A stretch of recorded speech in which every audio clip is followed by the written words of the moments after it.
Then someone sat me down last night and I heard Caruso sing. He's almost as good as Presley. Then what? Everything but the girl. From the night I heard Caruso sing, Idlewild. Every generation seems to reinvent the tenor as something closer to a pop star than an opera star.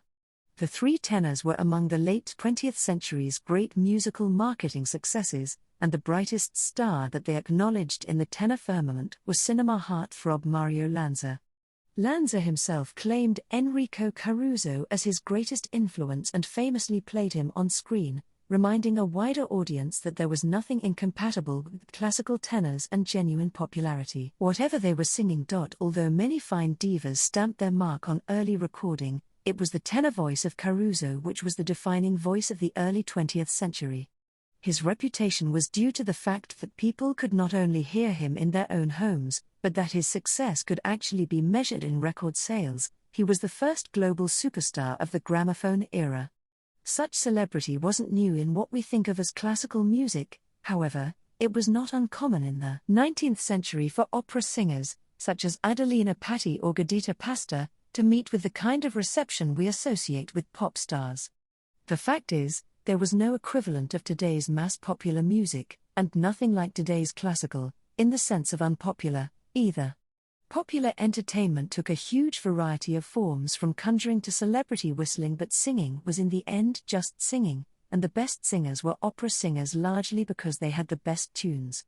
They all shared a basic level of vocality. Even a vaudeville personality had to have voice enough to carry right to the back of a theater. Crooning and the intimate nuances enabled by the microphone was still in the future when Caruso died in 1921. 3 years earlier, he was at the height of his fame.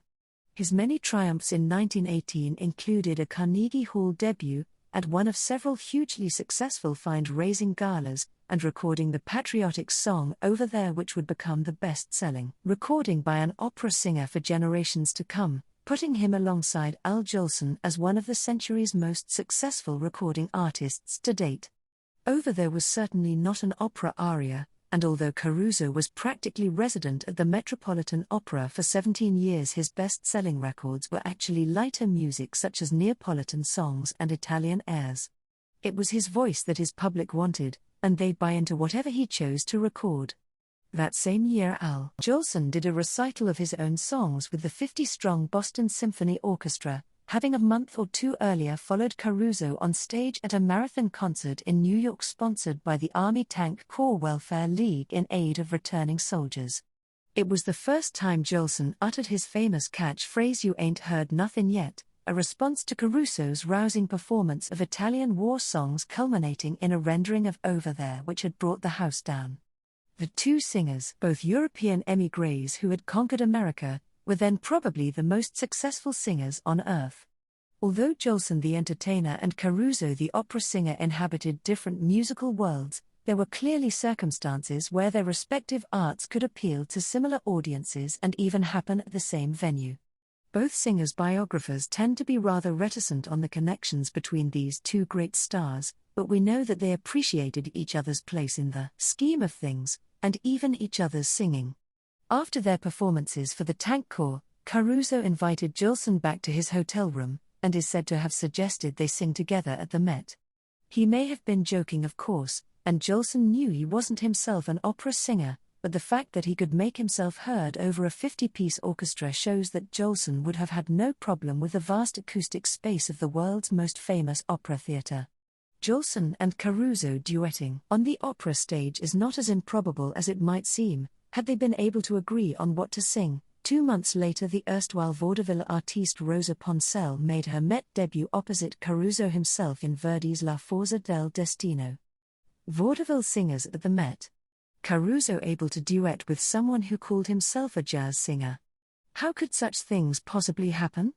Before amplification divided singers into those who were proper singers and those who might not be, all singers had to make themselves heard at the back of the hall, whether they were opera singers, vaudeville entertainers, or blues shouters. That's why so many popular singers recording at the beginning of the 20th century sound so stilted and stylized. To project their voices a long way, they had to sing with their larynxes lower than in normal speech. that maximized their acoustic efficiency and as a byproduct gave them the richer sound that we now associate with classical singers. If they were singing in English, it also generated the deeper vowels associated with received pronunciation, the non-regional accent sometimes called BBC English. Caruso and Jolson, faced with having to fill a vaudeville theatre or an opera house with sound, inevitably adopted a similar technique. There was no other way to sing in large theatres or halls, so they had much more in common vocally than, say, Placido Domingo and Sting. Many people would have bought both singers' records and may not have been very conscious of the different genres that they were later seen to represent.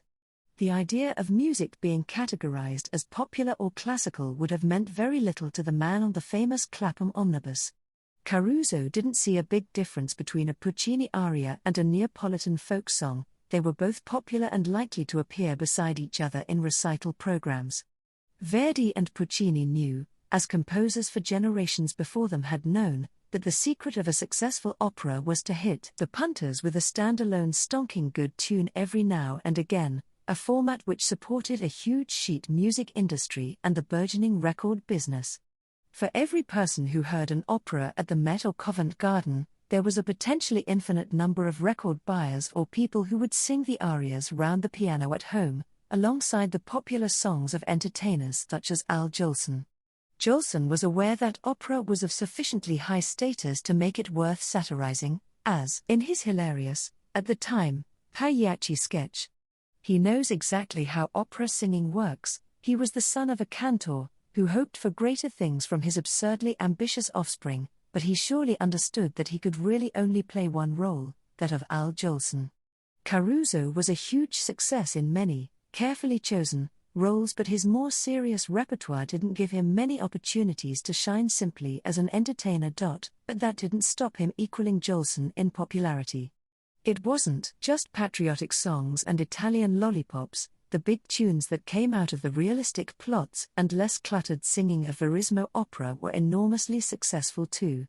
In the first quarter of the 20th century, roughly between the first recordings and the first radio broadcasts, the worlds of what we now think of as the classical and popular were still tantalizingly close, with the difference between singers of the caliber of Caruso and Jolson often just one of repertoire and a certain sort of public engagement. As the century progressed, they would become increasingly polarized. Composers, divorced from private patronage but often indirectly supported by the state, could indulge in the luxury of writing music that very few people wanted to hear, while the microphone rendered overblown natural vocal projection unnecessary for those excited by the possibilities of a more subtle vocal delivery. Opera singers retained their stylized vocality with its inevitable loudness, growing in status but contracting in reach with each generation. The mass audience that had been there for Rossini and Verdi preferred the immediate emotional hit provided by crooners, a direct mouth-to-ear experience which they could enjoy with friends at home rather than brave the stratified world of the opera house. Classical came to mean the opposite of popular. Caruso would know nothing of this. He would continue to sing from beyond the grave, but increasingly on the wrong side of the growing divisions between the two genres. The 21st century is beginning to see, and hear, things differently, though, and many of us now take a broader view of Caruso's art and achievement. Over There has even been plundered for a TV commercial, which I'm sure Caruso would have enjoyed, but Ben Watt comparing the great tenor with Elvis Presley is a sign of more enlightened times. The digital age gives us unfettered access to the whole of music, unfiltered by snobbery and tradition, and perhaps Caruso can be released from the stale old classical ghetto. In his time he was indeed as good as Elvis.